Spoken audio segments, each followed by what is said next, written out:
Hello, everyone. I'm Brian Patterson. This is ENSafrica, and it's my pleasure today to welcome you to the first in a series of ENSafrica webinars on employment law.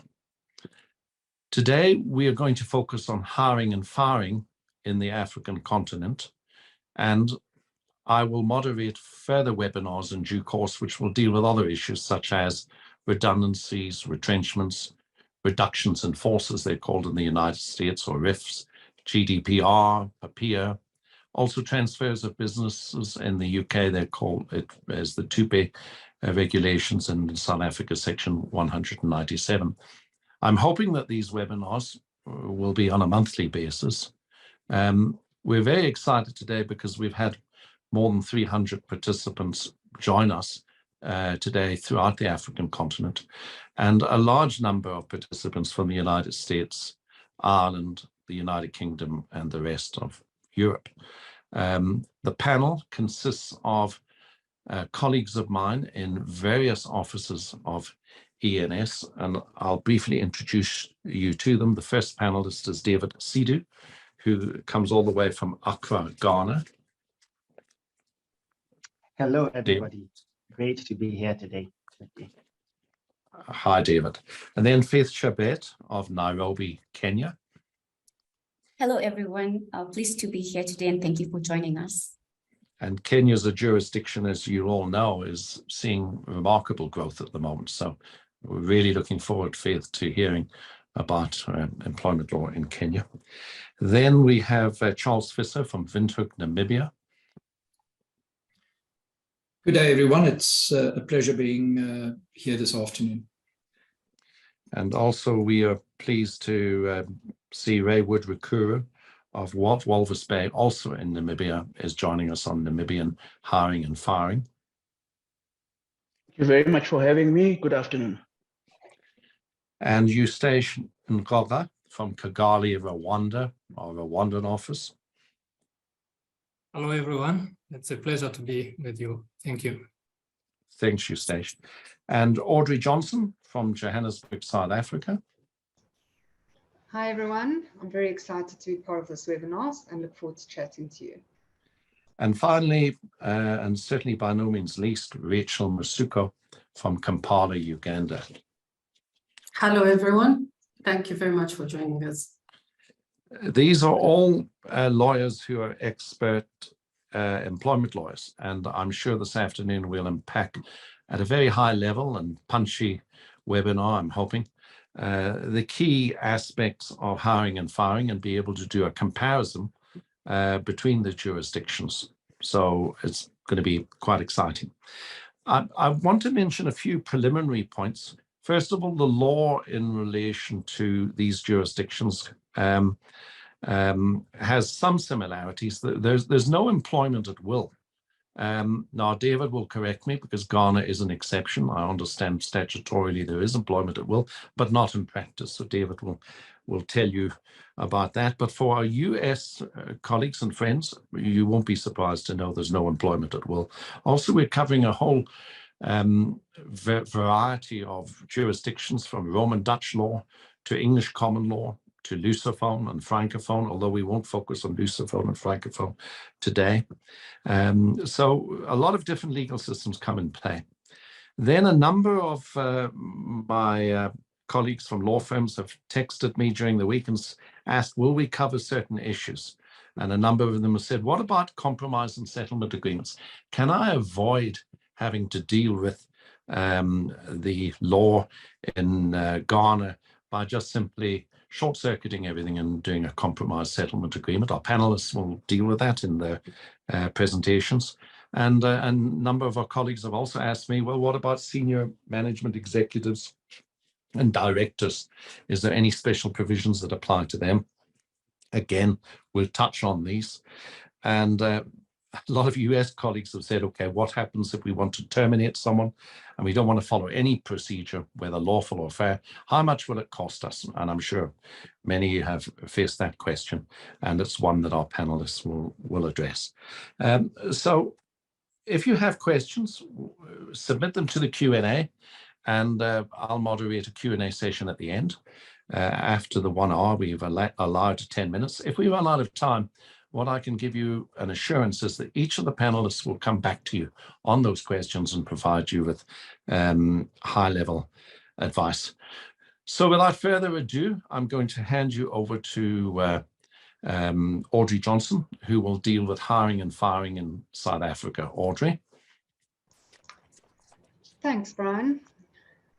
So I thought a good starting point, I mean, without in any way professing to be a corporate lawyer or a tax expert, and that's not the ambit of this discussion, but I just wanted to highlight as a starting point that if you are someone who is considering coming into South Africa for the first time and wanting to do business in South Africa for the first time, and you're considering hiring people in South Africa, the first critical thing that you would have to decide is what sort of corporate setup would you use to do business in South Africa. So as I've said, that's very much more a corporate question and a tax question, because you have to consider things like whether or not there's a risk of a permanent establishment being created. You have to consider the number and type of employees that you're going to have in the country.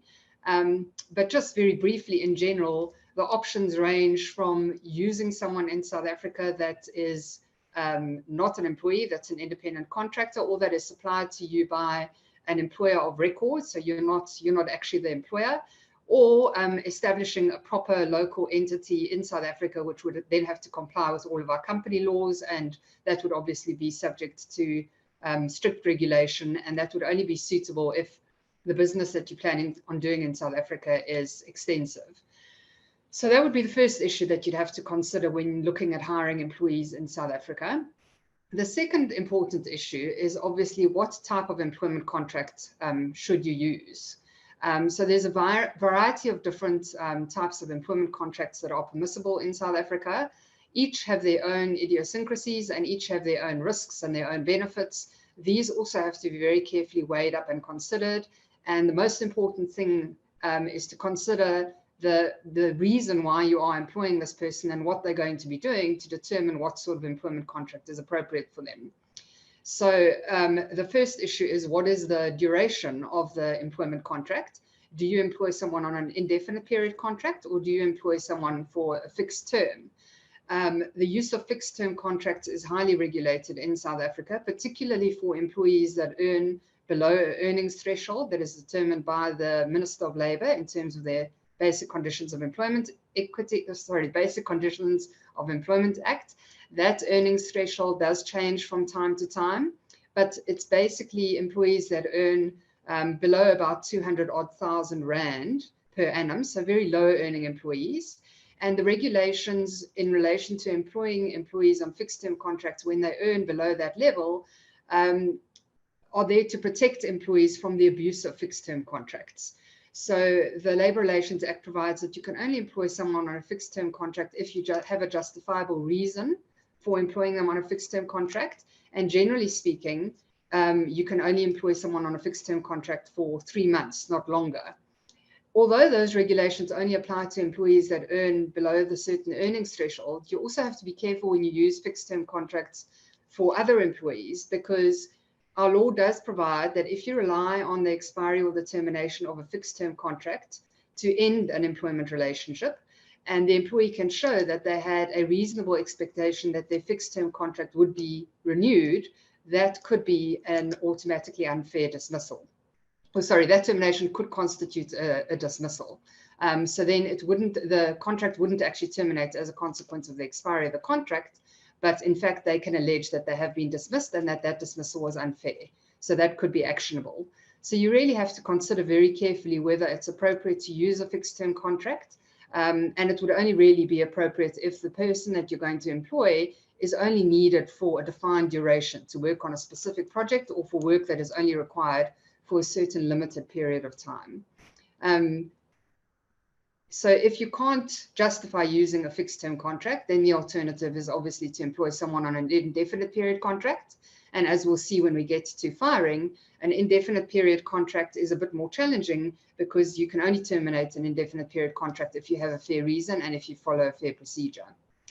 We also have a distinction in our law, as in most jurisdictions, between an independent contractor and an employee. And our law follows a substance over form approach. So I think many employers think that they'll just use an independent contractor agreement, but the question isn't what the agreement says. The question is, what is the real substance of the relationship between you and that individual? So again, if you're planning on using an independent contractor agreement, you have to make sure that in giving effect to it and in implementing that contract, you actually treat the person as an independent contractor and not as an employee. Otherwise, if they can demonstrate in due course that they were in fact an employee, they are entitled to all the rights and protections that are afforded by the labour legislation. So that's also something that has to be carefully considered. And then, of course, there is also the option of using a labour broker, which is alternatively known as a temporary employment service.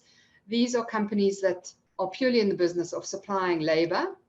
Again, something that is very highly regulated in terms of South African law, particularly for lower level and lower earning employees. And there are deeming provisions in our Labour Relations Act where in certain circumstances, the client of a labour broker or of a temporary employment service provider is deemed to actually be the employee of the individuals that have been supplied to it by the labour broker. And as a result of that, you cannot escape the consequences of our employment legislation in relation to those individuals. So again, you have to carefully consider whether or not using a temporary employment service or a labour broker is appropriate, and you have to manage the risks associated with those sort of relationships, those tripartite relationships as well. And the most critical thing there is to make sure that the agreement that you have with the labour broker contains all of the necessary protections and indemnities and warranties to ensure that you won't ultimately incur significant liability in relation to the use of labour broking employees. Then another consideration in terms of the type of employment contract is the amount of flexibility that you want in the employment contract in terms of hours of work.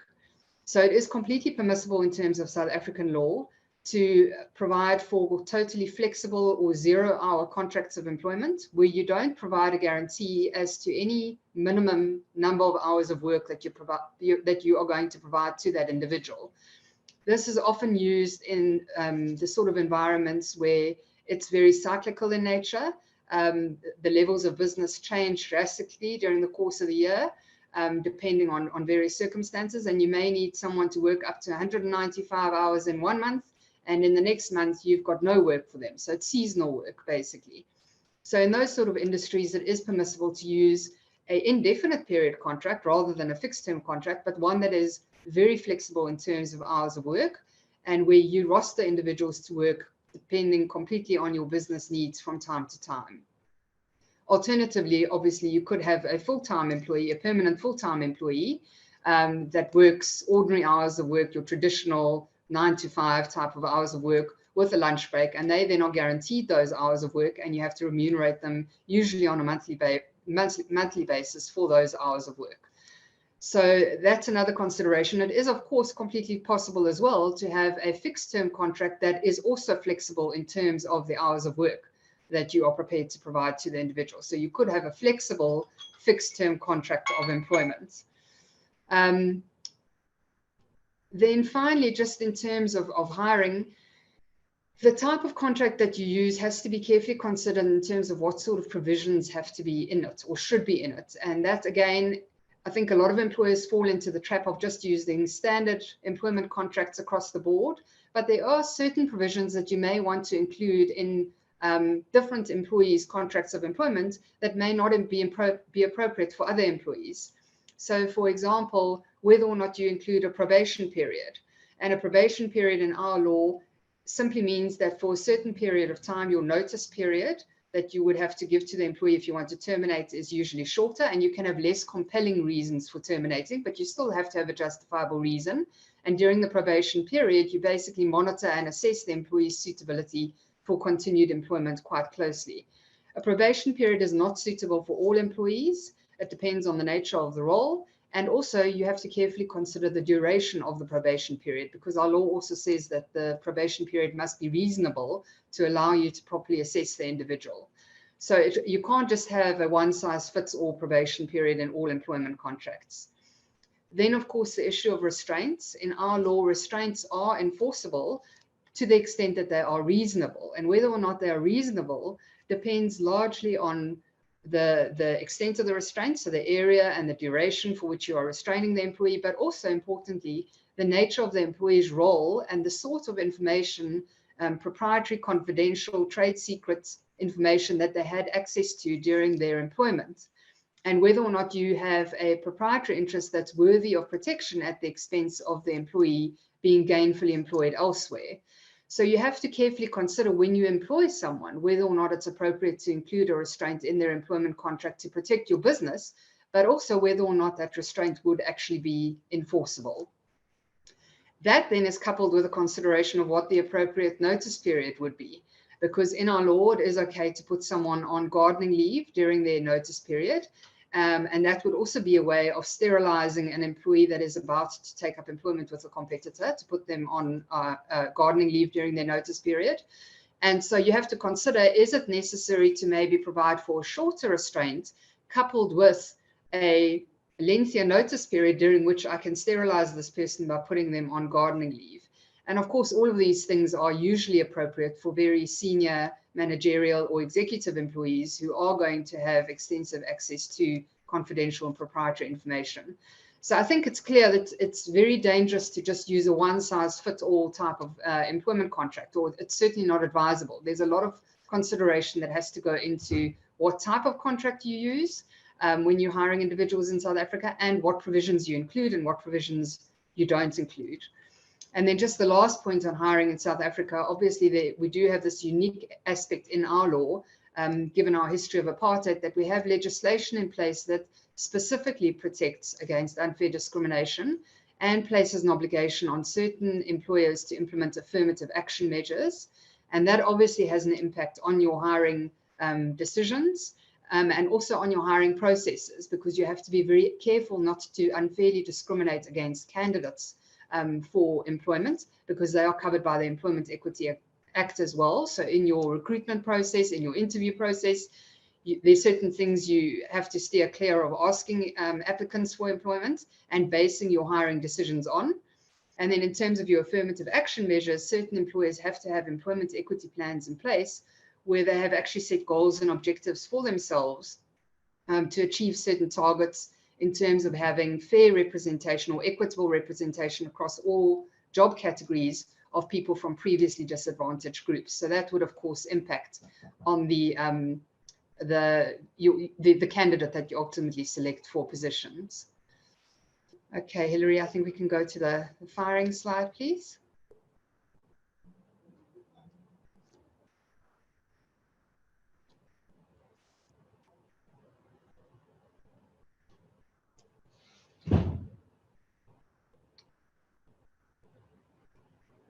Hilary, you can move to the firing slide.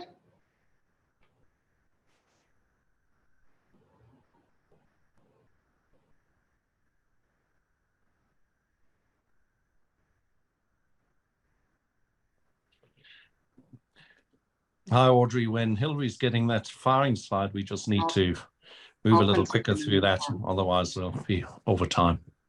Yeah.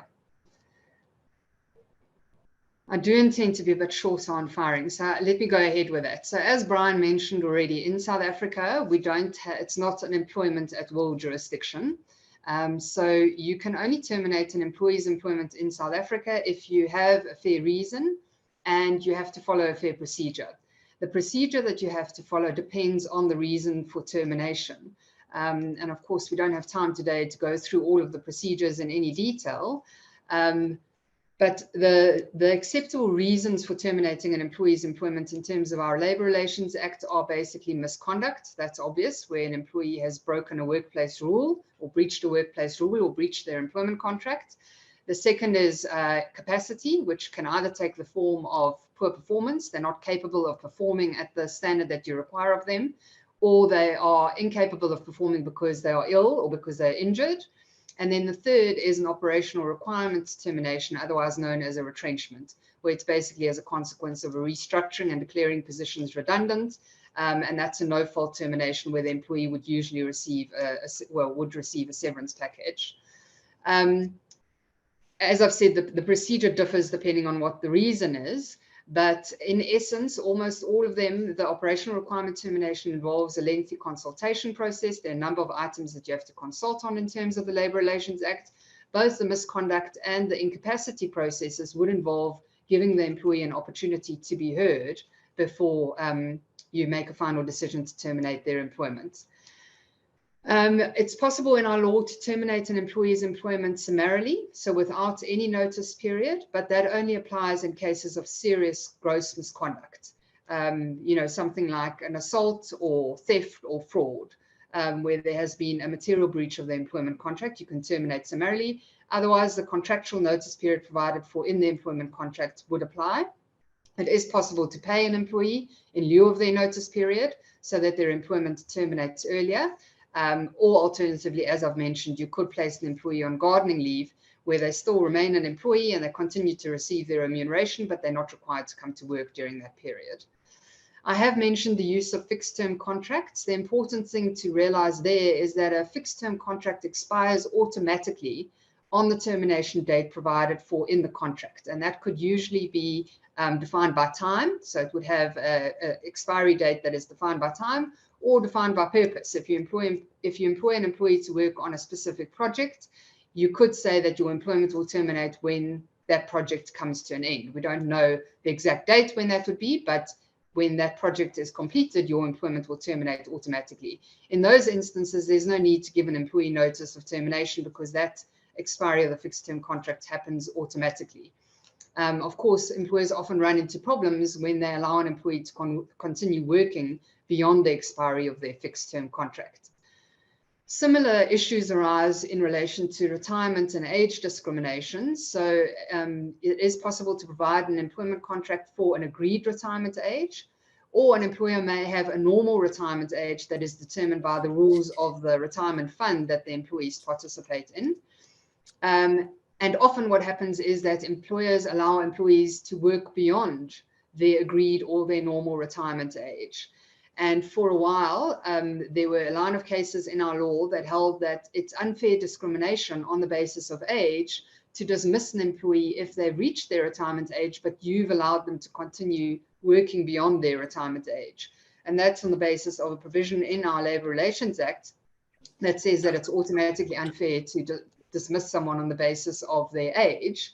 But that section in the Labour Relations Act specifically says unless they have reached their retirement age. And a recent Labour Appeal Court judgment has actually confirmed that based on the wording of that section, it doesn't matter if that termination occurs after the month in which the employee reached their retirement age. If they are at their retirement age, you can terminate their employment as a consequence of them having reached their retirement age, and that wouldn't constitute age discrimination.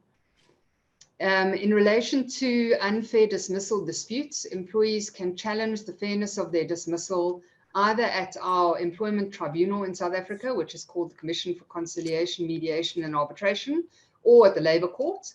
Which forum they go to depends on what the reason for their dismissal was.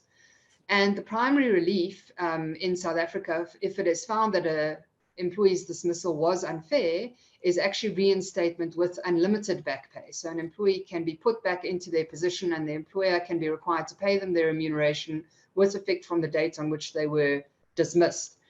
That's the primary relief. In certain circumstances, if the CCMA or the Labour Court is satisfied that either the employee doesn't want reinstatement or reinstatement is not practical, then the relief that the employee could get is up to 12 months remuneration as compensation. And a judge or a CCMA commissioner deciding the matter has a discretion to decide how much compensation to award, and it depends on the extent of the unfairness. Brian did mention the possibility of concluding a separation agreement or compromise agreement. That is completely possible in our law.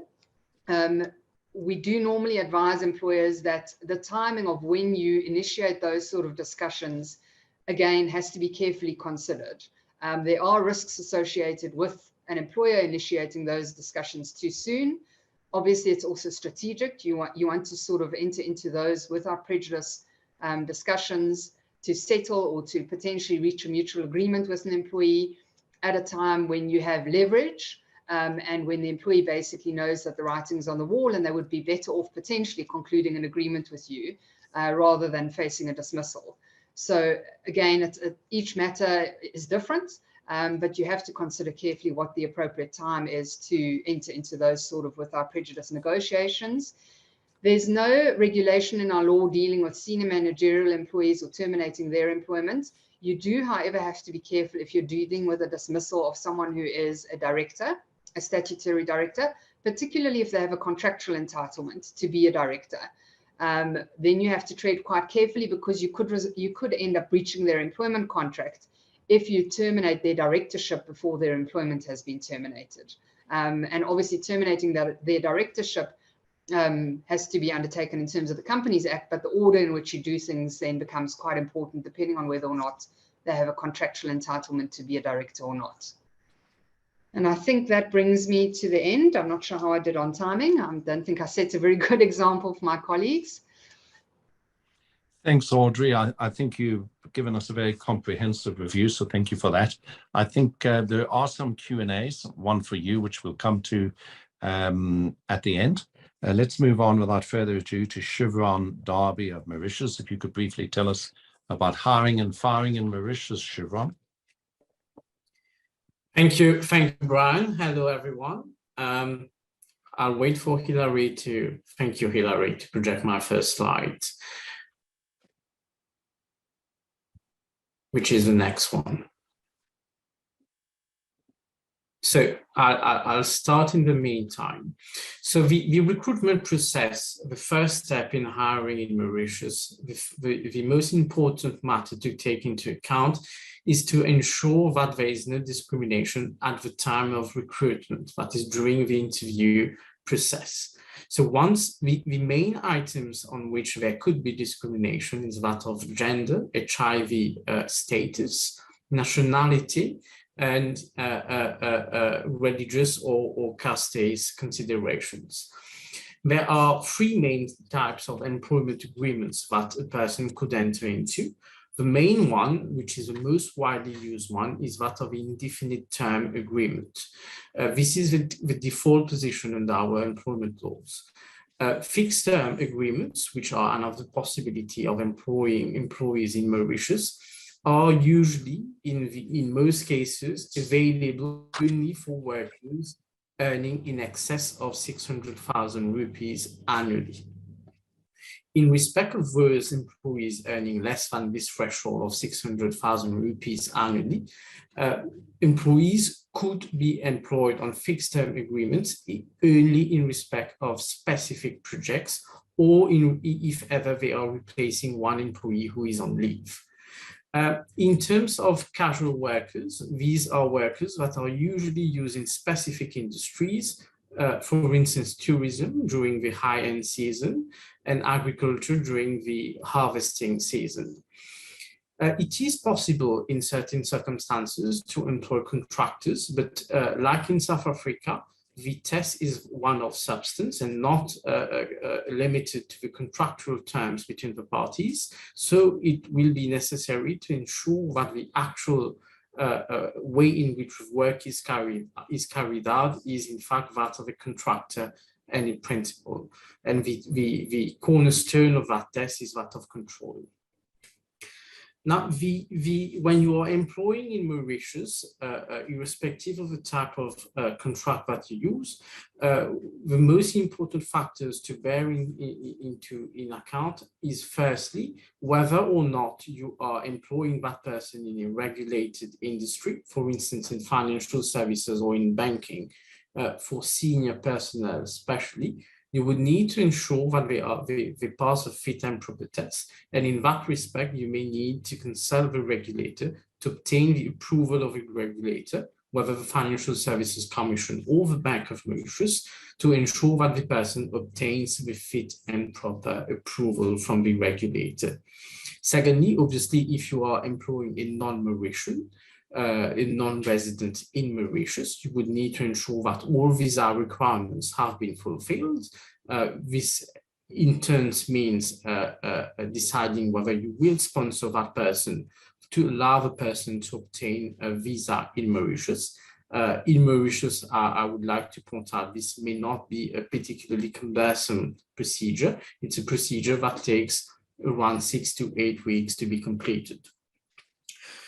In terms of your contractual terms per se, you need to have a written agreement whereby the basic terms and conditions are provided for. So these are the job title, the main duties and responsibilities, the commencement date, the salary, the place of employment, and the category of a worker within the organization. In more elaborate employment agreements, you would need to ensure, for instance, if the person is likely to be seconded to another jurisdiction, even if not seconded immediately, but is likely to be so seconded in the future, you would be well advised to include a term in your contract to allow for a future secondment. It is also customary in Mauritius that employees within one organization are called upon to carry out tasks in respect of another organization, but within the same group of companies. So here as well, you would be well advised to include this obligation towards group companies and the possibility that the worker, the employee, be called upon to provide these services to other entities within the same groups. Probation, it's an essential part of a contract, because if well drafted, the probation clause may allow you to terminate earlier than usual if the probation period is not satisfactorily completed. Everything in respect to confidentiality, notice periods. Once probation is completed, notice is expected to be of at least 1 month. All consents in respect of data protection, like I mentioned earlier on, in respect of sharing of information to group companies, ability to change location, which is closely linked to secondment, and duties towards group companies. So this is in brief the main terms that you would wish to include in your employment contract. So one last one would be the post-termination obligation in terms of restraint of trade. These are fully enforceable under Mauritian law. They need to be limited in time and space. They need to be absolutely necessary to protect the legitimate interests of the employer, and that interest needs to be identified. In Mauritius, there's no need per se to provide for a financial compensation. And once again, you would be well advised to take into account the fact that the employee may have provided services to other group companies, as well as to companies which may be outside of Mauritius in case of secondments. So this concludes my part on hiring in Mauritius. So Hilary, if you could move on, thank you, to the next slide. So, which is a firing slide. So in terms of fixed term agreements, they come to an end automatically without any need for any formal process or notice to be served. However, once again, you would be well advised to ensure that the employee does not continue to perform beyond the expiry date. If that's the case for long enough, it could well mean that the employment contract has been tacitly renewed. And whenever there's a tacit renewal of the employment agreement, the duration becomes an indeterminate duration. So you find yourself employed with you in a contract of indeterminate duration.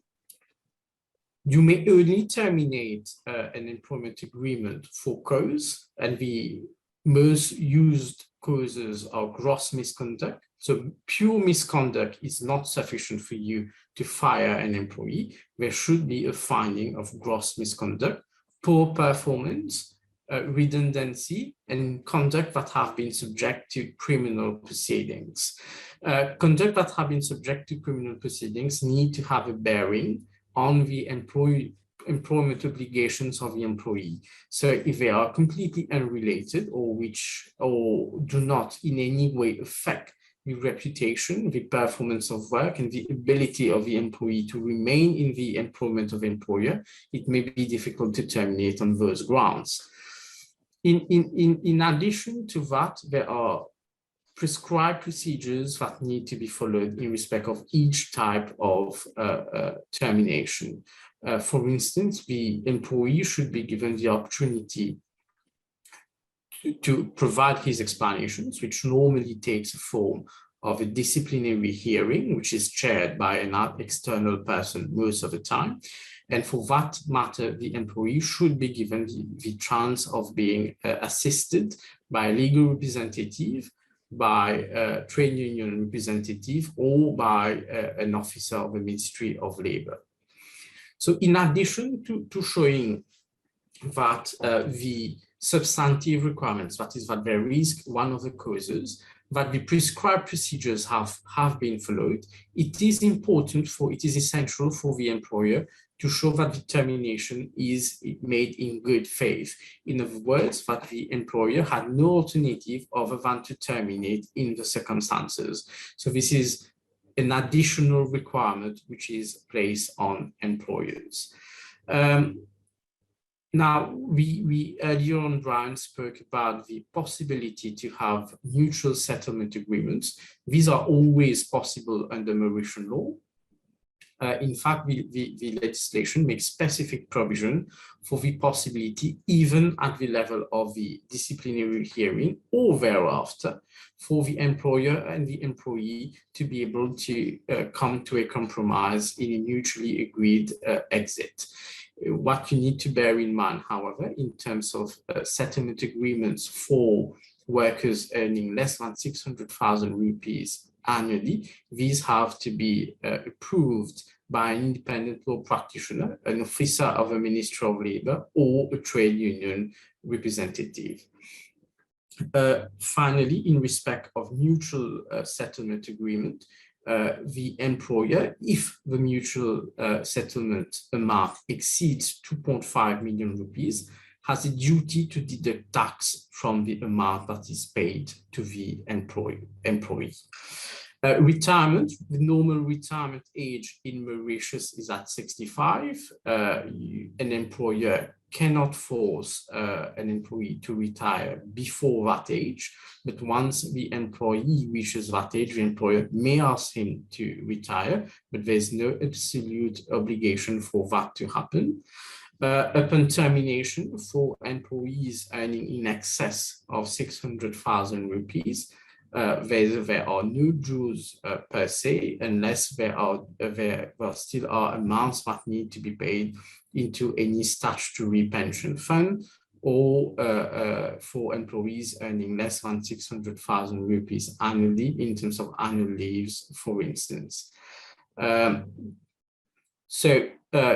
It's a final word as well in terms of termination. If these are not followed, if these procedures are not followed, or if there is the causes are not proved, the employer typically becomes liable for severance allowance. So the quantum of severance allowance, the way in which it is calculated, is provided for under our statute. It is 3 months of remuneration per year of service once the employee has been employed for at least 12 months. Remuneration means all of that the employee was earning. So bonuses, all types of allowances are included for that purpose. In terms of any specific requirements for senior employees, there are none. They are equally protected as employees earning up to 600,000 rupees annually. If ever they hold directorships, that would be a matter to be dealt with under the Companies Act for the termination of a directorship. But the same situation as in South Africa would apply. If ever the directorship was a fundamental part of that person's employment, it would be perhaps unlawful to terminate the directorship prior to terminating the employment. So that would complete my presentation on firing. Thanks, Shrivon, for a very detailed review. There are some questions from viewers as to whether the slides will be available after the presentation. What's going to happen is the presentation will appear on YouTube, and you will get a link. Everyone who has attended, or even if you didn't attend but had accepted, you'll get a link. So without further ado, the next segment is hiring and firing in Nairobi, Kenya. And Faith Chebet is going to take us through the requirements of this jurisdiction. Faith. Thank you, Brian. I think the first thing that I'd like to just highlight is that in terms of the different types of employment, the different types of employment contracts, the classification of employees, and sometimes misclassification of consultants or independent contractors as employees is really the same pretty much as what has been presented by Audrey and Shrivan in Mauritius and South Africa. So there's a lot of similarities there. Some of the differences or uniquenesses that I'd like to highlight in respect of hiring in Kenya is that number one, you need to take a lot of care on the hiring process itself, starting from the interviewing stage. For example, what kind of questions are you going to be asking the interviewees? Some questions are actually not allowed to be asked or would be deemed discriminatory at the interview process stage. Whereas when an employee has already been onboarded, it might be lawful or permissible to ask those kind of questions. For example, you cannot or should not ask interviewees if they are married or if they have children, not necessarily because there's a direct prohibition in law, but because it might be deemed to be discriminatory if that person is not hired eventually. Whereas once you've onboarded the employee, you could ask these questions based on the fact that it's necessary for part of their employment benefits. The other thing on hiring process is with medical testing. We're just coming out of the pandemic, and there's been a lot of questions of, can we subject employees to medical testing, whether for COVID or other diseases? And it's a very yes and no answer.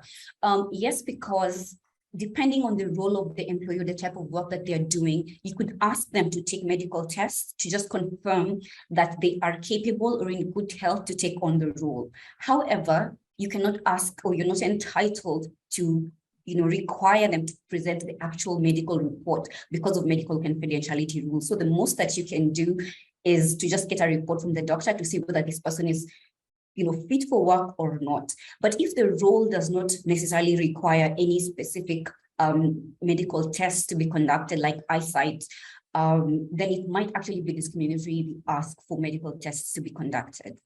On written contracts and the minimum terms of employment, these are also very similar with South Africa and Mauritius in terms of, you need to provide a written contract. And if someone works for more than 3 months without a written contract, it is presumed automatically under law that the contract is, converted to a permanent employment contract. So that's the cautious thing you need to be aware of with contracts that are less than 3 months long and that end up with the employee working for more than that period.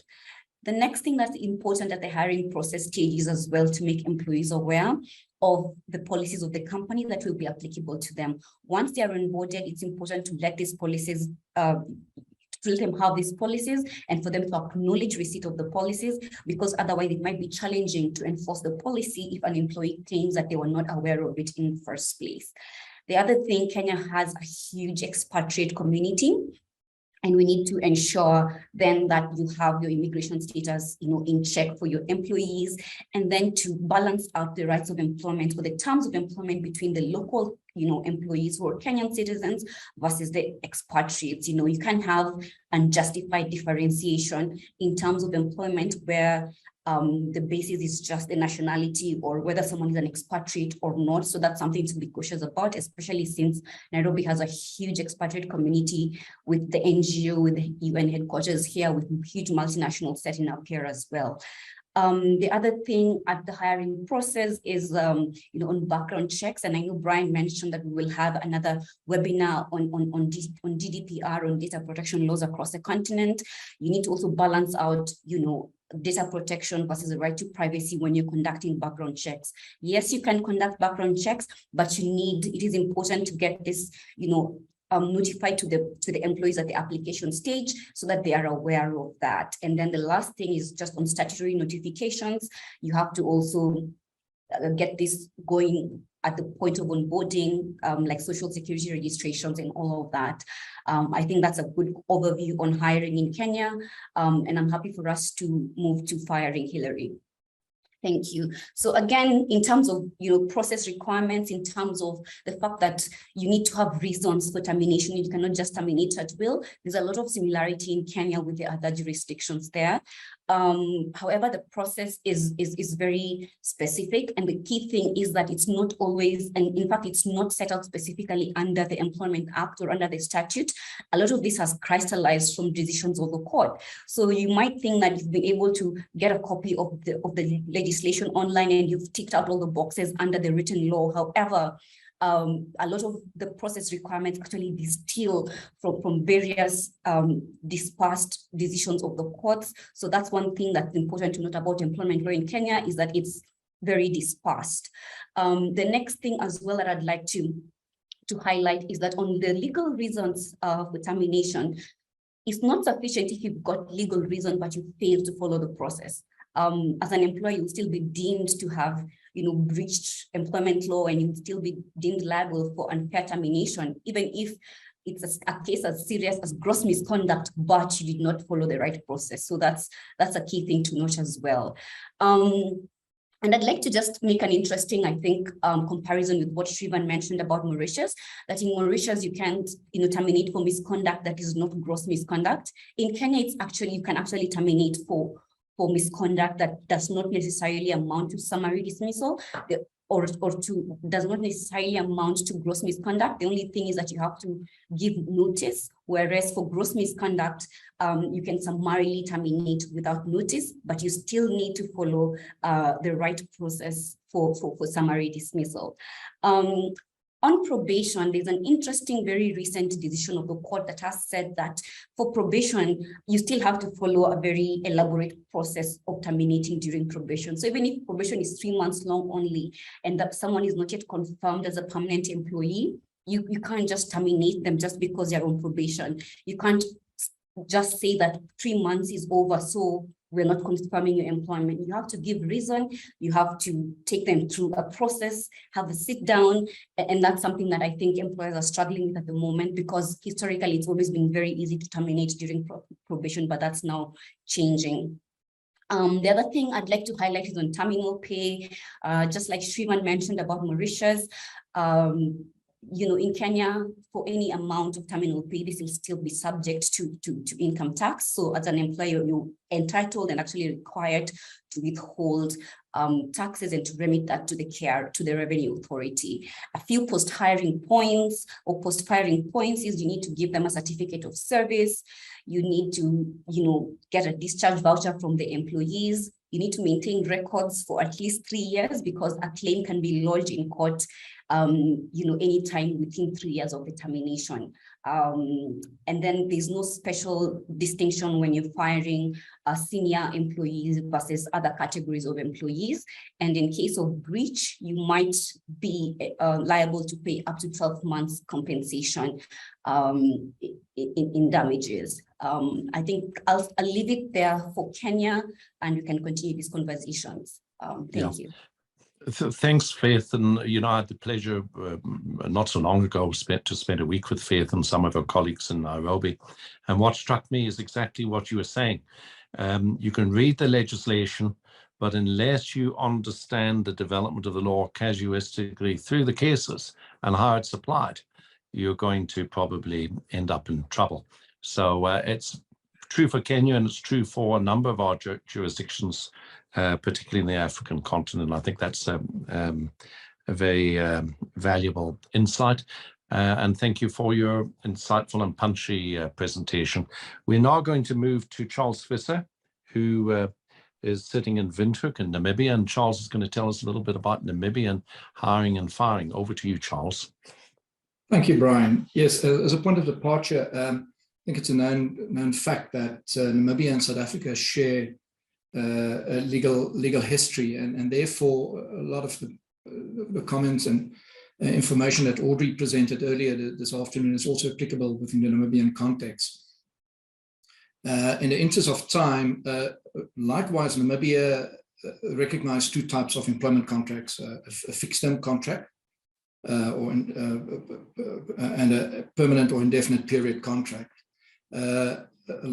similar to the South African concept, indefinite period contract or a permanent contract endures until such time that it is terminated by either one of the parties.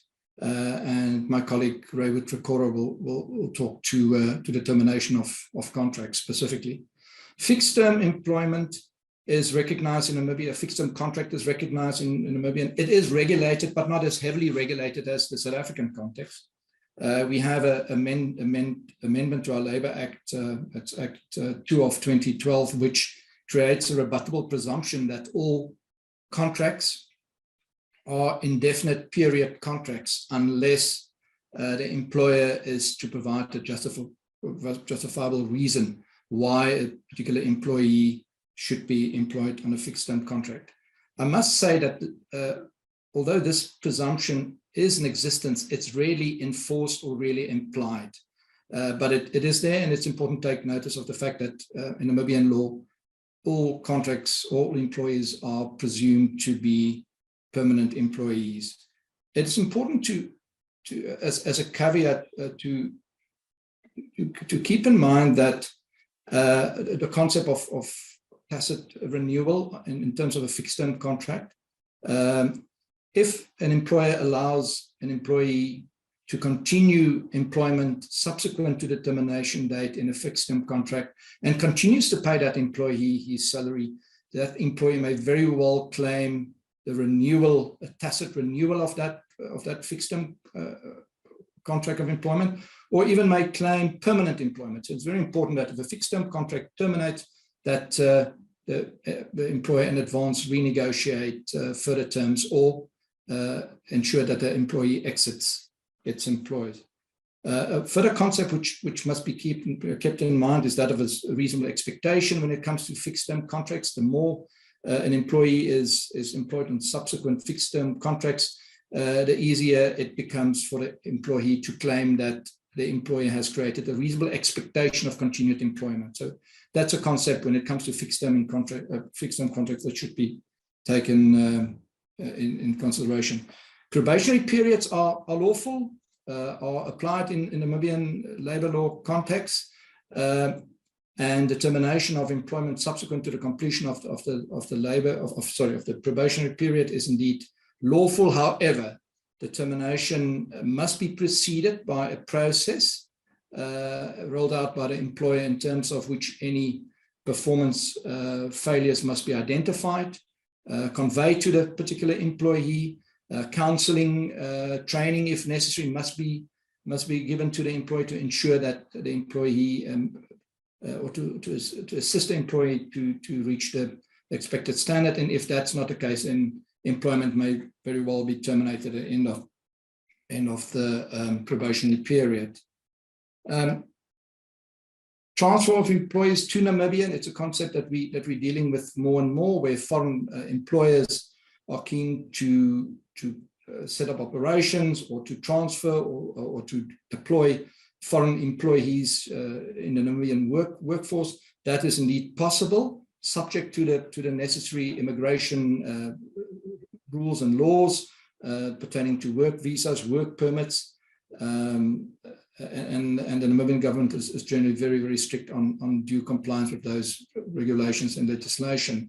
It's important maybe here also to mention, like in South Africa, we have Affirmative Action Act, which requires employers to, when it comes to the appointment of employees, to identify and to appoint previously disadvantaged individuals, which are categorized within affirmative action legislation, and to create and submit annually a plan in an attempt to remove any impediments or obstacles in the appointment of previously disadvantaged employees. Interesting concept that is also being considered within the Namibian labour context specifically is that of remote work, where an employee, being a Namibian citizen or a foreign employee, sits in Namibia and is effectively employed by an employer in Europe or in America. This is a context that this is a concept which the Namibian government is trying to address, and is currently working on a nomad visa, which will allow an employee to sit in Windhoek, but to work remotely for employer in any part of the world. This is still a work in progress. It will probably need to affect or to involve a change to our immigration legislation, but may very well be an interesting development in the coming months to keep an eye on. If and as it develops, we will surely convey that to you. Thanks, Hilary. And Brian, I'll ask Raywood then to deal with the firing part of this presentation. Charles, just before you go, what's proposed in respect to that remote nomad visa, because that's quite exciting. What's proposed on tax? Do you know? Well, that's a $1 million question, Brian, because effectively there's certain requirements that earn at least $2,000 a month. Up to a maximum, it seems at this moment in time, to 64,000 Namibian dollars, and it seems that tax would indeed be payable under those circumstances. So interesting development. Very interesting. So Raywood, I presume, who's joining us from Walvis Bay in Namibia, will tell us about firing quickly in Namibia. I presume the provisions, Raywood, are not too dissimilar to the South African provisions. Yes, thank you, Brian. It is correct that it is very similar to South Africa and all the other jurisdictions that has been discussed. As an entry to firing in Namibia, we're operating from the premise that in our law, there exists a presumption of indefinite employment. Now that effectively means that it is deemed to be that all employees are presumed to be employed indefinitely unless there is specific contractual arrangements in place to speak to a different position. Now, where there is some such arrangements, you will look at what we refer to, and my learned colleague Charles spoke to it earlier, is the fixed term contract concept, where the contract will stipulate the period and the time, and it will also stipulate its exit. Now, exit in these contracts can either be by a fraction of time or by notice. Now, in the absence of notice, you will have what they refer to as payment instead of notice, or you will have a termination by redundancy or a dismissal. And finally, you would also have a negotiated termination. Now, Charles also spoke to the concept of probation. Yes, probation is allowed in our law. The purpose is basically to check whether the person who is employed is a fit for the result that is desired. And if they are not, you can terminate. But for you to be able to terminate, you must be able to provide reasonable grounds. Now, reasonable grounds must be preceded by the fact that you have given the necessary assistance, you have given the necessary training, and you have given the necessary guidance. In the absence of that, your grounds for termination of a probation period might amount to an unfair dismissal. There is a requirement that you should render at least the minimum tools to an employee to be able to carry out their obligations. Then, as far as indefinite contracts are concerned, you have it terminates either by a resignation of a party, or it terminates by death, or it terminates by dismissal. Now, dismissal would equate to what we're referring to in our heading as firing. And we normally, Namibian law does not use that terminology because it denotes that if you say firing, it means it's an active action from the employer for whatever reason. And the more generic question is, or term is termination or dismissal. Now, where you have a dismissal, it must be for a valid and fair reason. Now, that is a statutory requirement, and it's also followed by the fact that even if there is a fair and valid reason, it should be preceded by a procedural fairness before you can dismiss. Now, the fair procedure denotes that you should subject an employee to disciplinary hearings, and that they should be presided by presiding fellow employees or whoever, but they must bring an impartial mind, and that they must objectively assess the merits of the case before a dismissal can be considered to be fair and valid. Then you also have the second leg where it requires that it for fair and valid, it means that it must be substantively fair, that there must be a rule or a standard that has been breached, and that you have followed and given the party the necessary OD for them to also put their version before whoever is presiding, for it to not amount to an unfair dismissal. So the standard of that is required in this type is that you, on a balance of probabilities, that there was a fair and valid reason. So basically, then we move on to sickness and incapacity. Now, incapacity and or poor performance goes hand in hand. The employee is incapable of meeting their requirements or perform at work or their duties and this is not in itself a misconduct. It just simply means that either it is not equipped with the right skills, or there are medical reasons that leads to the employee not being able to render. You can terminate, but then you have to also follow a process. Then the concept of severance pay is also recognized in our law, and an employee is entitled to severance pay, and it also comes at termination, whether it's termination by death or whether it's termination by dismissal. The requirement is that there should have been a certain period of time of employment, and from that time you are able to deduce what is payable in terms of severance. That's basically, in a nutshell, termination in our law on a high end. Thanks, Ray Wood, for a very informative presentation. We're now going to move to Accra in Ghana to speak to David Asidu. And everyone will know Ghana is a really growth area in the African continent. And I'm quite interested to hear this distinction, David, between employment at will in theory, but not in practice. So over to you.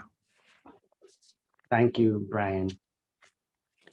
Let me start off by saying that labor relations are fairly cordial in Ghana, as among the courts and tribunals on the one hand, on the first hand, labor on the second hand, and employers on the third hand.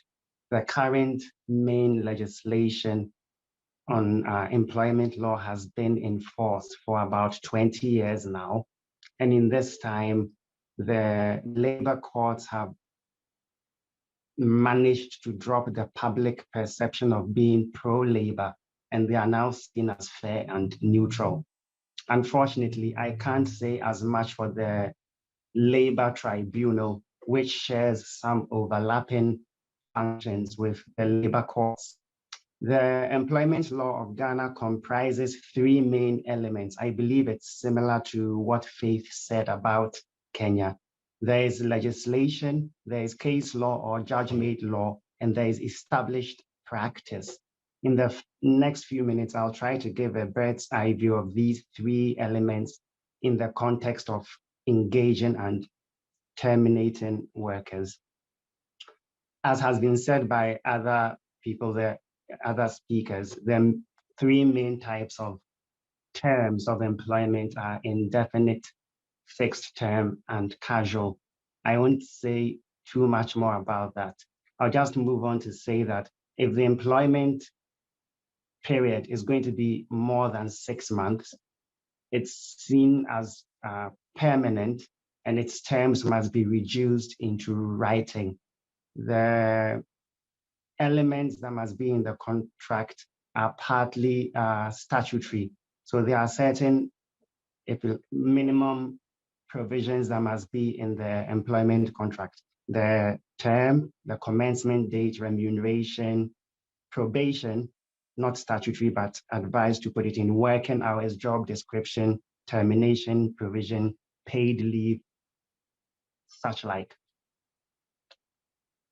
It is unlawful to contract out of statute generally in Ghana, pretty much as in other common law jurisdictions, unless in contracting out of the statute, the employee or the worker who is the weaker party in the bargain is going to get more favorable terms than the minimal statutory requirements. For example, if the minimum number of paid leave days in a year for a worker statutorily is 15 days, and if Father Christmas employer wants to give a worker 365 paid leave days in a year, sure, that's fine, but not 10 because the minimum is 15.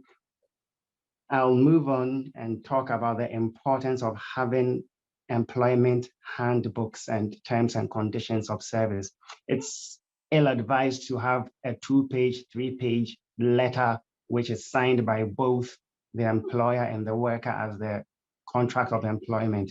It's far more beneficial to have a handbook which contains policies, grievance procedures, termination procedures, welfare procedures, such like, because it makes the whole duration of the employment, including termination, easier and more streamlined for both the employer and the worker. If as an employer, your workers have joined a union, then similar terms will be in the collective bargaining agreement or the collective agreement. It's important to always have well laid out disciplinary procedures in employment contracts, because obviously that's the biggest battlefield as far as employment is concerned. The main principles are really fairness and letting the employee who has been accused of wrongdoing or misconduct have a chance to be heard. It's important to fill or have an HR role if you can, because it tends to kind of smoothen, if the HR person is competent and knows what they are doing, it tends to smoothen the relationship between the employer and the workers. And our experience is companies that recruit properly into the HR role tend to have fewer problems in industrial relations, and they tend to lose less in court, especially if it's coupled with getting proper legal advice. As I said, the law is not just in the legislation, it's also judge-made and established practice, and it's important to include lawyers. I will move on now in the interest of time. Next slide, please. So when it comes to termination, there are two main branches. There is termination with reason and termination without reason. Termination with reason is termination on notice, and it's established both by statute and case law that so long as the employment contract has a notice period by which either party, the employer or the worker, can terminate the contract, it's fine to just give the notice period and move on. So that's termination on notice, the easiest. Lately, labor unions and certain so-called labor practitioners who are not quite lawyers have been fighting to have it termination on notice without reason whittled down in terms of effect, but there is still termination on notice under Ghanaian law. Then there's termination with reason or termination for cause. Main examples being performance or inability, for example, illness issues, misconduct, economic and structural changes, which is redundancy. Redundancy has special rules under Ghanaian law. I'll highlight just two. There are notification requirements. You need to notify the worker or workers who are going to be affected. You also need to notify a certain government official known as the Chief Labor Officer. You have to give 3 months notice. So essentially at least 3 months before the redundancy is scheduled to take effect, you must let the affected workers or their union know, and the Chief Labor Officer. The practice has evolved where you can give them a week's notice, but you are going to have to pay 3 months' salary in lieu of notice. And there is also negotiations for redundancy pay. This is usually a very charged topic, because how are you going to tell an employer one moment that they are on the kill list, and then the next moment you want to have cordial negotiations. So the trick is to pre-negotiate by putting it in the employment handbook or by putting it in the collective bargaining agreement exactly what the redundancy pay is going to be. The practice has evolved where the employee gets a certain number of weeks or months of pay for every year they have served as an employee. Generally, the lowest is 2 weeks for every year served, and the highest is 3 months. I'll move on to mutual separation. Mutual separation is provided for in statute, but the statute doesn't give too much stipulation on the point. So it comes down to negotiations. In practice, it's usually applied to high-level, management-level employees for reasons that have been mentioned by one of the previous speakers. But one of the most important reasons is that they have access to very confidential information, and the employer is interested in obviously signing a confidentiality agreement with them before they go. In all termination, the umbrella principle is fairness, and the courts or the labor tribunal will always look, no matter the circumstances, to see that the employer was fair to the worker. I thought I would mention that unlike it appears in other jurisdictions, there is a legal distinction between unlawful and unfair termination, and also unlawful and unfair dismissal as a subset of termination. Unlawful termination is termination which breaches a statutory provision, a provision of the Labor Act or a provision of the contract. So if an employer is supposed to terminate an employee only after giving 1 month's notice, and the employer gives only 2 weeks notice, that's unlawful termination.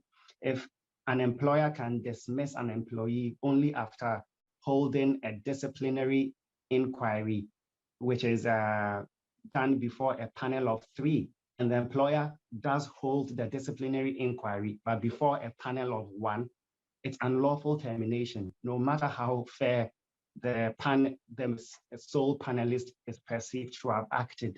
Unfair termination, on the other hand, is termination which is tainted by issues of discrimination, e.g. racial, gender, age, so long as the person is over 18, or some kind of victimization, harassment, including where the victim complains about victimization or workplace bullying, and nothing is done by the employer, and then the employee feels that they must leave, which is really constructive termination.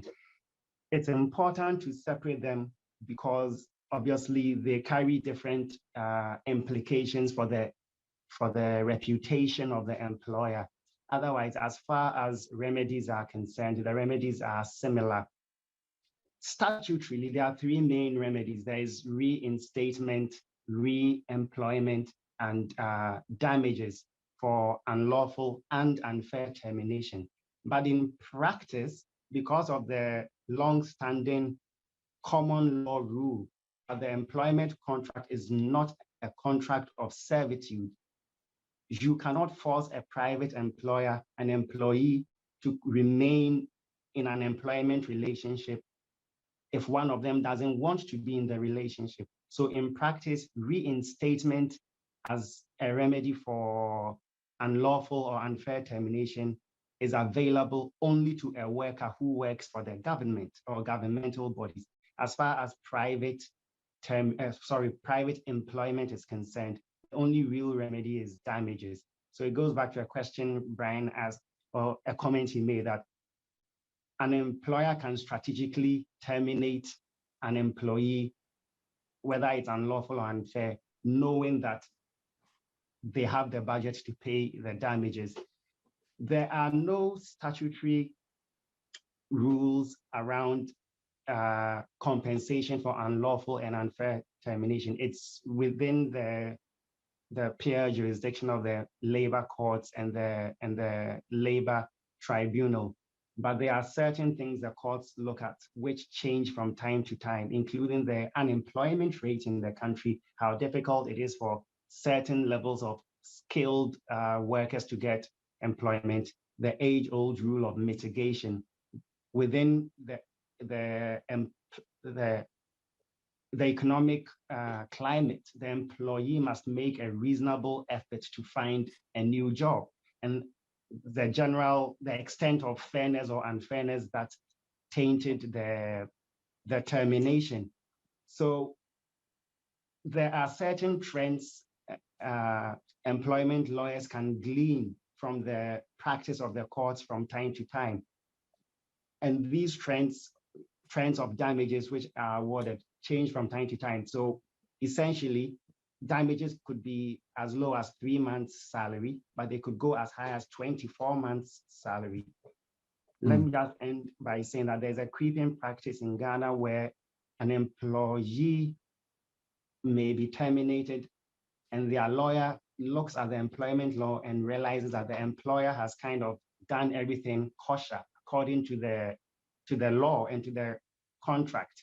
What happens often these days is the employees' lawyers make it a pure human rights case where they basically say, whatever it is you did, which may be right in employment law, it's infringed a certain human rights provision in the Constitution. And then they make it a constitutional matter, which doesn't go to the labor courts, but goes to the human rights court as a way to get an unfair advantage. So the way to basically counter that is to go back to the umbrella principle of fairness. And I guess that would be it for engaging and terminating in Ghana. Thanks, Brian. Thanks, David, and a very insightful presentation. Thank you very much.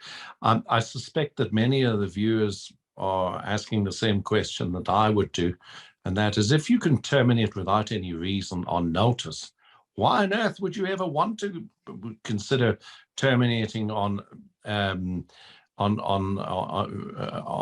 of the examples of performance misconduct or retrenchment? Just don't give a reason and terminate on notice. Would you like me to answer now? Or if you could briefly, I'm sure that's in the minds of many. So that's really correct. As a general rule, you have the right to terminate once you give the statutory or contractual notice. It doesn't really matter. But the truth is the court will always lift the hood and see what's in the engine. So if there is a reason which can be proved, if a reason exists, but the employer basically tries to throw the rug over the real reason, and the court will subject it to scrutiny. So the employer who wants to use termination on notice must generally make sure that there is no hidden reason, a reason which especially might be tainted or might make the termination itself tainted by unfairness. And I think, David, you'll agree that invariably there always is a reason.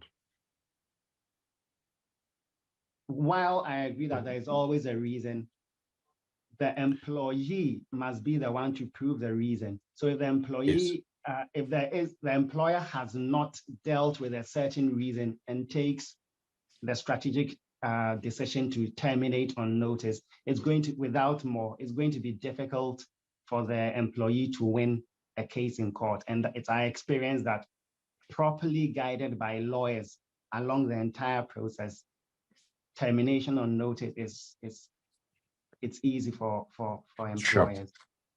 Well, thank you once again. I think that was a very useful exposition on Ghana. We're now moving to Rwanda, and Eustace in Gaga will take us through hiring and firing briefly in Rwanda. Eustace.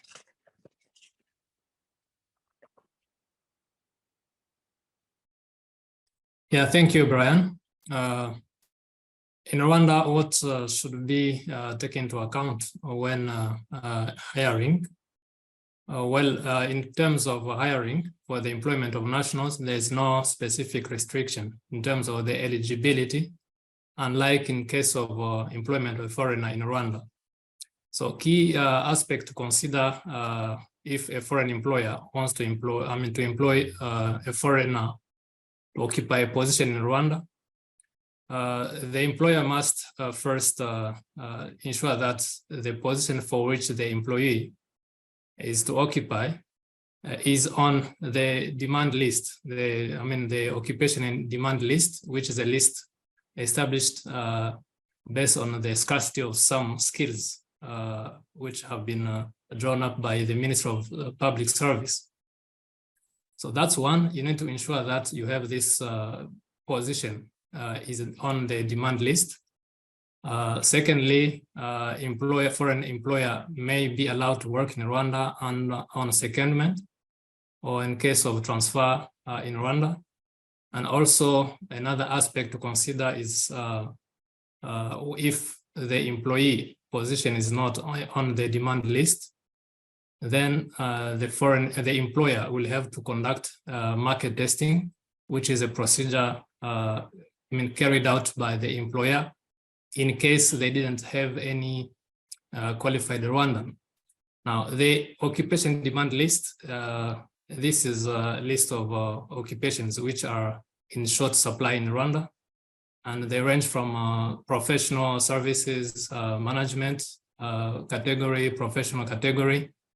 And if you have this a position which is on that list, then you could be allowed to hire a foreign employee as a Rwandan employer. Another aspect to consider is foreign employee can be employed in Rwanda on secondment if the secondment is allowed and there is an agreement that has been signed by Rwanda and another country. And in the framework of that agreement, there is a list of certain positions which have been agreed. And in this case, in case of, let's say, an agreement which Rwanda has ratified and which is about the movement of labor. In this case, for example, the case of East African Community, the East African Common Market Protocol, and other agreements which might be bilateral agreements. So in that framework, an employer can recruit or can hire a foreign employee in Rwanda through that. And another aspect to consider is if there is no qualified Rwandan that the employer has been able to get on the Rwandan market, the employer is allowed to conduct a market testing whereby they have to advertise for the position for at least 15 days. And after that, after that, they have to conduct the test, they examine the applicants, and once they fail, they make a report to the organ in charge of immigration. And the employment will only be allowed upon a recommendation from the organ in charge of immigration, which is the Director General of Immigration and Immigration. And that report, based on that, then the employer can recruit a foreign employee in Rwanda. So this is, in a nutshell, what entails in terms of recruiting or hiring a foreign employer in Rwanda. For national, there's no issue, there's no restriction at all. As long as the employee and the employer agree and the employee meets the requirements or the job profile, there is no other restriction. The restriction applies only to foreign employees. In the case of foreign employees, in this case, the employee must, the employer must ensure that the job is on the occupation demand list, or if there is no qualified Rwandese, then they have to conduct a market test to get a Rwandese. If they fail at that time, then they're allowed to recruit, but again, upon a recommendation from the organ in charge of immigration. So once the eligibility aspect has been taken into account, then the types of employment contract that we have in Rwanda, unlike in other jurisdictions, of course, there is a slight difference here in Rwanda. In Rwanda, apart from the fixed term and permanent employment contract, we do not have, the labor code does not provide for other types of contracts, such as casual worker contract or independent contractor. So the independent contractors are subject to separate agreements, which is signed or concluded as per the general contract law. But in terms of the Labor Act or the Labor Code, we do only have the two types of employment contracts, fixed term and employment and the permanent employment contract. Now, for fixed term, unlike in other jurisdictions where there might be some limitation in terms of how many times you can renew the fixed term, in Rwanda, there is no limitation. You can have a fixed term renewed up to many times, depending on the will of the parties. And there is no such thing that if you exceed, if you renew for 2 or 3 times, then that will be deemed to be a permanent employment. So we do not have such a provision, a requirement in our labor laws. So the fixed term is upon the duration is upon the will of the party, is based on the will of the party, and they can renew that fixed term contract as many times as possible. The employment, permanent employment, so this is an indefinite period contract, and is also provided for under the Labor Act. So now, when dealing with or when preparing or negotiating the employment contract with the employer, the employer should ensure that there are some statutory elements that have to be reflected in the contract. And these are clearly defined in the ministerial order implementing the Labor Code. And so when you draft the contract, you should ensure that these are taken into consideration. And there are many of them, including the overtime, remuneration provisions, overtime, procedure for termination of the employment contract, the reporting lines, the address, the identification of the employees.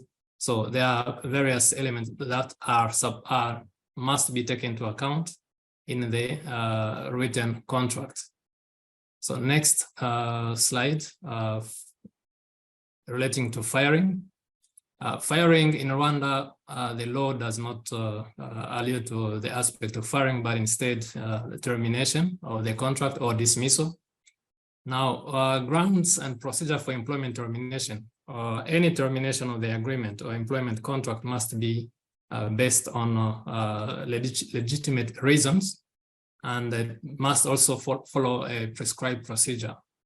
Now, under Rwandan law, there is no definition of what is a legitimate reason. However, there are factors that should be taken into account that would be construed as a legitimate reason, including misconduct, gross misconduct, economic, technical reasons or technological transfer, and long-term sickness.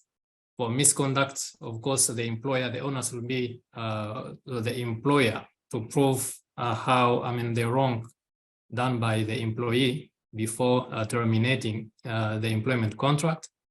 And also that should be subject to a proper procedure before you terminate. Even if there's a misconduct, the employer should issue a notice for terminating the employment contract. And if they fail, that will be considered as unfair termination of their employment contract. And then they'll be subject to payment of damages.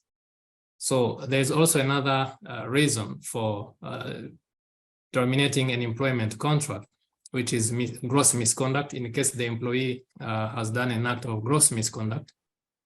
And here, gross misconduct are acts which are defined again in the ministerial order implementing Labor Code. And these are clearly defined. So if you want to terminate based on a gross misconduct, you only have to take into account those acts which are prescribed under the law. Other than that, that will be considered as unfair dismissal. So however, for employers who, depending on the nature of their business or their operations, they can have additional acts which they can be construed as gross misconducts. However, they must be approved by the ministry in charge of labor. So if you have an internal policy in place or internal regulation in place, but that which has not been filed with the Ministry of Public Service and Labor for approval, and containing additional or other elements which are not in the ministerial order, those will not be regarded as gross misconduct, and any reliance on such acts to fire or to terminate the employment contract based on gross misconduct will be regarded as or be construed as unfair dismissal. So another aspect is economic and technical reasons or technological transfer. In this case, this is also a legitimate reason.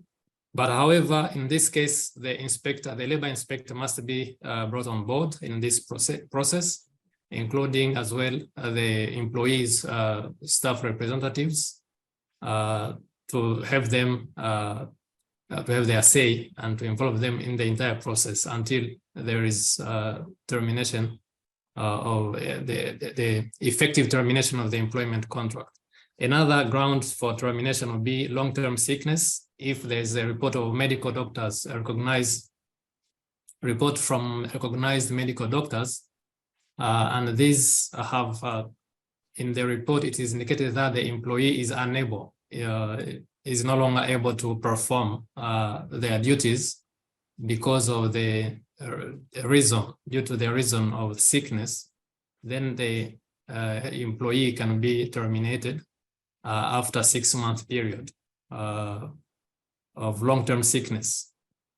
Now, in terms of procedure, again, procedure depends on the ground for termination. If, for instance, in case of economic, technical reasons or technological transfer, in this case, the procedure seems to be, procedure is lengthier than in the other cases where in case of misconduct, the employee just had to issue a notice and provide what the contract provides, and that's it. So there's no requirement to inform the labor inspector, unlike in case of termination based on economic reason. So now in terms of terminal benefits, of course, must be provided, granted to the employee, in addition to the certificate, work certificate. And terminal benefits here, most in case of termination, you should ensure, the employer should ensure that if the termination is unlawful or unfair, then the termination will be subject to that process, or the employer will be subject to payment of damages. And the damage in the case of unfair dismissal can go up to 6 months, between 3 months and 6 months, and to some extent 7 months if the employee has worked for more than 10 years in the same company, in the same enterprise. But generally, the damages that are granted range between 3 months, the equivalent of 3 months, 3 times the salary of the employee, monthly salary, to 6-month salary of the employee. So unlike in other jurisdictions in Rwanda, we do not have the provision of restatement to reinstate the employee. So we don't have that remedy under Rwandan law, where in case of termination, should the court find that the employment was unfairly terminated, we do not have in our laws that requirement to reinstate the employee. So the remedy should be only, or the relief sought by the employee would be only seeking damages before the court. Other than that, there is no other remedy in terms of unfair termination. So I think in the interest of time, Brian, back to you. Thank you very much. Yeah, thanks, Eustache, for a very comprehensive summary on jurisdiction. I think perhaps isn't as familiar to most as many others. Before we go to Q&A, we now move to Kampala, Uganda. Last but certainly not least, Rachel Masuka, who will briefly tell us about Hiring and Firing in Uganda. Rachel. Thank you, Brian. I'll be covering the Pearl of Africa, Uganda. So starting with hiring, it's not too complicated to hire in Uganda. And there are a number of options that an employer would have in terms of the types of contracts that they can choose. The first being the fixed term contract, which is the contract with a predetermined end date.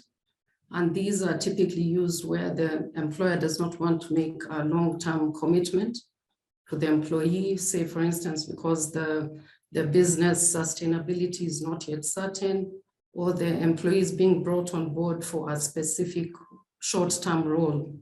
But those contracts can be renewed from time to time. The second type is the indefinite term contract, or the open-ended, which, as the name suggests, does not have an end date, but may be terminated, of course, on the terms of the contract or according to labor law. These are obviously preferred by employees because they give a sense of job security. But on the employer side, they also take away the burden of having to monitor, expiry dates or renewal dates. So that should be taken into account. The third aspect is casual workers. This is a concept that is recognized in Uganda. It is employing somebody to work for you on a day-to-day basis. So it's really more common with odd jobs, like bringing people to offload goods or to harvest and things like that, really short term. And what one should be mindful of here is these contracts cannot exceed a period of 4 months. Otherwise, the employee will be deemed to be a full-time employee and entitled to all benefits. Now, away from employment, the employment-employee relationship, an employer could also consider hiring an independent contractor. This person would be deemed to be completely separate from the company. They are responsible for their own taxes. They are not paid any employee benefits. And the test for this, just to make sure that the person will not be reclassified as an employee of the company, is the test of control. So what is actually happening on the ground in terms of where is this person working, who is providing the materials that they're using, who is giving them instructions, and to what degree is the employee involved, or rather the employer involved in instructing this individual, are things that would be taken into account. So those need to be monitored carefully. On the employment-employee relationship, there is a requirement under Ugandan law for the employer to give the employee written particulars of the contract or the terms of employment. And these particulars must include the commencement date, the names of the parties, of course, the pay that will be applicable, the hours of work, and so on and so forth. We do see other common provisions in the contracts, even if they are not mandatory. And these include probation. So most employment contracts are going to start with a probation period. And our law allows for initially up to 6 months, but with the consent of the employee, that 6-month probation could be extended for up to another 6 months period. We often see restraint clauses, those would be permitted, confidentiality clauses, and of course, notice periods that would be applicable must also be contained in the contract when you're hiring. Hilary, could we move to the next? Yes, so now where I said that hiring is not complicated, firing can be very complicated or can become complicated if it's not followed by the book. Under Ugandan law, you need a fair reason to terminate the services of an employee. There has been a bit of debate around this issue because our previous Employment Act permitted termination on notice without a reason. But after 2006, that law changed and a reason will be required now even if some people still try and say that you can get away with it. But we do not agree with that, and our courts have come out clearly to say that you need a reason. You must also follow fair procedure, and the procedure to be followed depends on the reason for the termination. Failure to follow proper procedure will lead into the termination being deemed unfair. So you want to be very careful about how you go about this. I will look at just a few reasons that could be considered to be fair. Starting with misconduct or poor performance. And I'll look at these together because the procedure to be followed is the same. So if an employer is considering firing an employee on grounds of misconduct or poor performance, they're required to hold a hearing and to inform the employee that they can attend the hearing with a person of their choice. That person need not be a fellow employee, it could be anyone at all.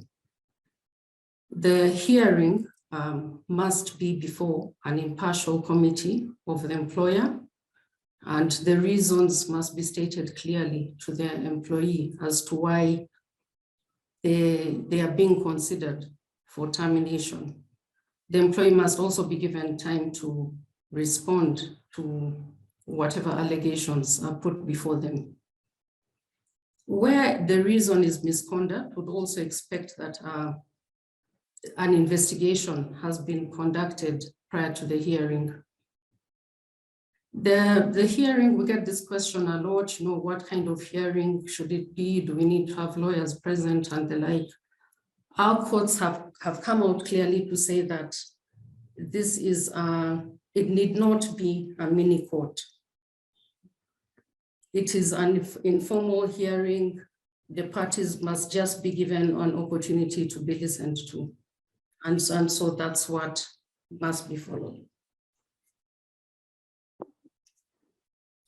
So another reason that would be deemed fair is ill health or injury that prevents an employee from working for more than 2 months. Which is the point at which the employer would then consider termination, and they would then need to give notice and terminate according to the terms of the contract. The third one I'll look at is operational requirements. If an employee or if an employer needs to restructure their business for whatever reason, it could be a merger, it could be that they are reducing on the size of their operation. This would be a fair reason, and the process to be followed depends on the number of employees that will be affected. If you're looking at terminating 10 or more employees, then there are 2 levels of engagement that are required by the employer. The first one is with the labor union, if there is a labor union that represents the employees. And the second one is a notification to the Labor Commissioner. And each of these have the dates that must be followed or timelines that must be followed. The notice to the Commissioner has information that must be included, for instance, how much pay will be given and when it will be given. Now, all of these procedures would apply even for senior level termination. There's no distinction made in law.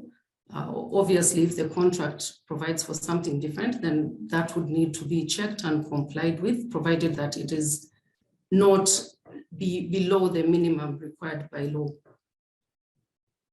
If that senior person is a director, then you need to also look at the company law provisions as regards removal of a director. Now, with termination, you'd be looking at giving notice for whatever your reason of termination is, except if it's a summary dismissal, which would be justified for gross misconduct or for if the employee has fundamentally breached their employment terms.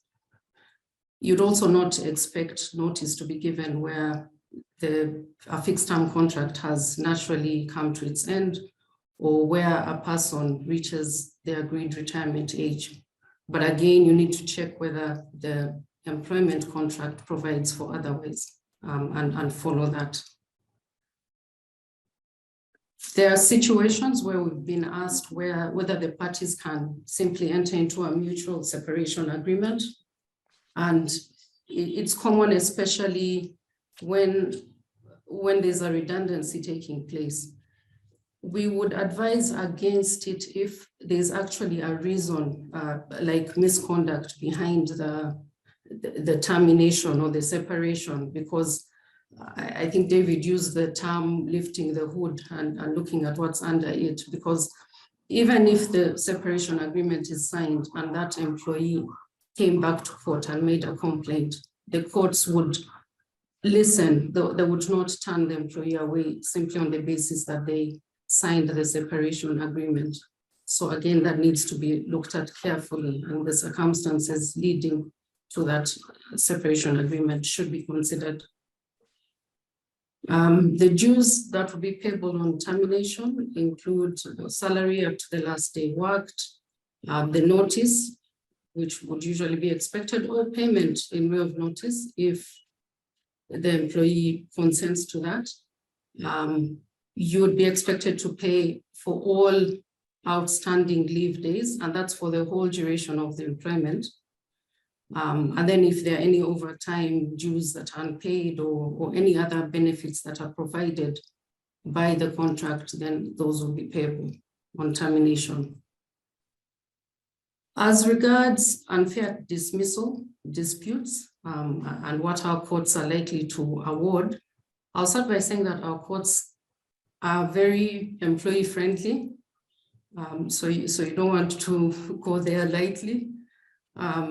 But we've seen awards being made of, I think the highest we've seen is in the region of R1 billion, which is about $270,000. And it's not necessarily based on the number of, or rather the salary of the person. So it's really at the discretion of the court. We do have the remedy of reinstatement, but our courts are very hesitant to order that because of just how impractical it would be for the parties after spending months or years in court to go back and work together. So we very rarely see that. One of the interesting ones we're seeing coming out more now in our courts, one of the orders is for the employer to pay the salary loan of an employee who has been found to have been unfairly terminated. And we're really hoping that this will be overturned, because it just doesn't seem to make much sense, what the connection would be. The employer has not guaranteed the salary loan after all. But those are some of the drastic measures that we've seen come out of the courts. And so that just emphasizes the need to follow the procedures properly. I think that's it for me, Brian. Thank you very much. Well, thank you, Rachel, and thank you for such a comprehensive review. We've gone well over time. There are 4 questions or so, so I'm going to ask the panelists to answer them briefly. If there are any questions arising out of this, you can get hold of either myself or the panelists directly, and we will certainly try and respond. The first question, or the first 2 questions, are South African questions, and Audrey, if you could please address them. One of our attendees has asked, if you have an employee on a fixed term contract for a good valid reason and the contract ends, are you then able to enter into another fixed term contract with another employee in the same role, i.e. same role but different employee? Audrey? So, in law, there's always a simple answer and then there's the more complicated answer. So the short, simple answer is yes. The more complicated answer is I would then be questioning why this is a fixed term contract. Because as I said previously, normally you'd have to have a justifiable reason for fixing the term of a contract, which means that work's going to come to an end at some point. So I would question why you need someone new in the same role, and the employee that was previously in the role may well have an unfair dismissal claim because they may well be able to demonstrate that they had a reasonable expectation that their fixed term contract would be renewed if you still needed someone in that role. Yeah, or that you fail to re-employ them. I mean, I think this, as you say, Audrey, highlights the importance of looking at the underlying raison d'etre in South Africa for the fixed-term contract. They're not just to be entered into for the taking. There has to be a proper justification. Otherwise, you run the real risk it'll be treated as an indefinite period contract. Agreed. And then the second question, while I'm on, Brian, sorry, I think that was also directed to you. Yeah, do you want to just deal with that? Sure. So the second question is whether, from a South African perspective, if there are fixed-term contractors that are employed for longer than 3 months, does the designated employer have to declare the stats of such fixed-term contractors as temporary employees or permanent employees when presenting the EE stats to the Department of Labour? So as I understand it, this question relates to reporting on your, submitting your employment equity report to the Department of Labour. And in that report, you've got to report on the progress that you've made in achieving your targets across all occupational categories. One of the categories on the report is temporary employees. So I think the question would be whether, it's not just someone who's been there for longer than 3 months, but if you've got a justifiable reason for employing them for longer than 3 months and they're not deemed to be an indefinite period employee, I would still report on them as as a fixed term employee. But if you know that in reality they are going to be deemed to be indefinite period employees in terms of Section 198 C, I think it is, of the Labour Relations Act, then I would report on them as indefinite period employees. And of course, here we're only talking about employees that earn below the threshold.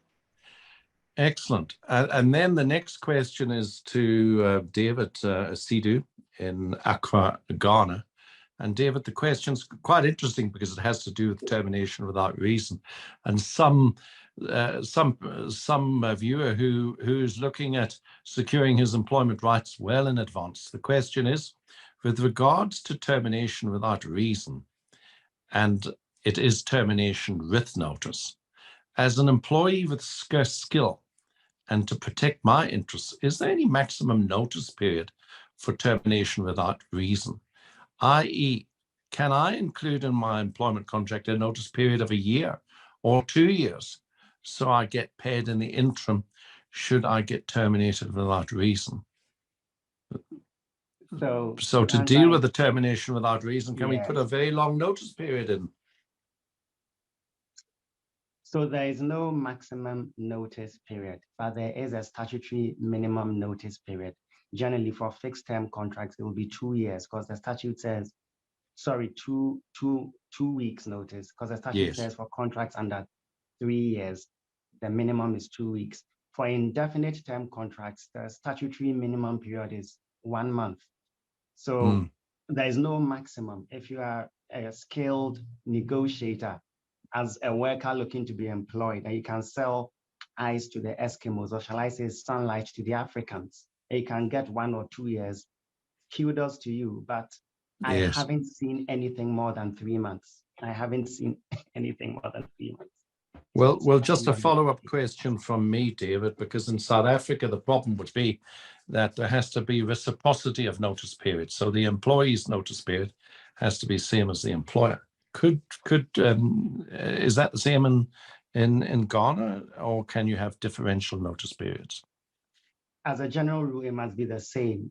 It's mutual. So if it's 1 month, it's both for the employer and the employee. So the employee negotiates 2 years. The employer will also have to give 2 years notice. Yes, which really doesn't make sense for an employee who's found a better job and needs to hop quickly. Exactly, he'll have to negotiate himself out of the notice period. So I think it's a clever question, but it's perhaps not as easy to do in practice as first appears. Thanks, David. I think that answers the question.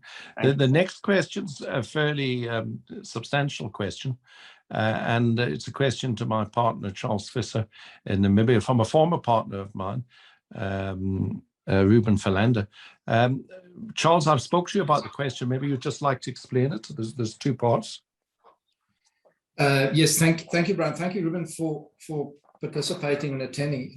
Ruben poses two two questions. Well, the one is a comment. I agree, Ruben, that when it comes to probations and this pre-termination evaluations by an employee during that probation period, that must also extend into any extended probation period. So if the probation period is extended, there's still a duty on the employer to make sure that all the necessary support is provided to the employee in respect of training, counseling, and the likes before the termination is extended. Naturally, the more senior the employee is, you don't expect your managing director or your financial director to be trained beyond reason and norms. You expect those employees to have certain skills and be able to do the job. But as a general proposition, Ruben, I agree with you. You're right.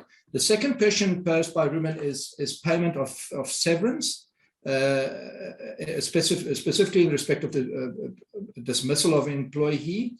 Severance is dealt with or regulated by Section 35 of our Labour Act.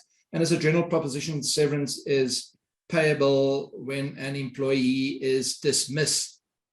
The proviso, however, is that if it's a fair dismissal, that's procedurally and substantially fair, severance is not payable. That is the position. Ruben, I had a discussion with the special advisor to the Minister of Labour during the course of last year, and it seems there is a effort, or at least discussions, to amend the Labour Act to make the payment of severance applicable in all instances, including resignation by an employee. So severance is not payable when an employee currently resigns, but it seems there are thoughts to amend the law accordingly. I hope I address your concerns or your questions. Thanks, Thank you, Brian. Well, that really brings us to an end. I think it's these are fascinating issues, and fascinating issues right across the African continent. I'm sure you'll agree with me in as much as there are similarities in many of the jurisdictions, there are very important distinctions, local practices and the like, and issues that are not apparent from the legislation. And it was very nice talking to my colleagues in country and who understand all the employment laws and getting this insightful review. So thank you for joining us. I also thank you for your forbearance. We have gone way beyond the timing we thought, and we're looking forward to running the next webinar, which I think is likely to be a review of restraint of trade law in the African jurisdictions that presented tonight, and that should be very, very interesting because a lot of our clients rely upon restraints of trade. So thank you, and we will undoubtedly reconnect soon. Thanks to everyone for joining. Bye-bye.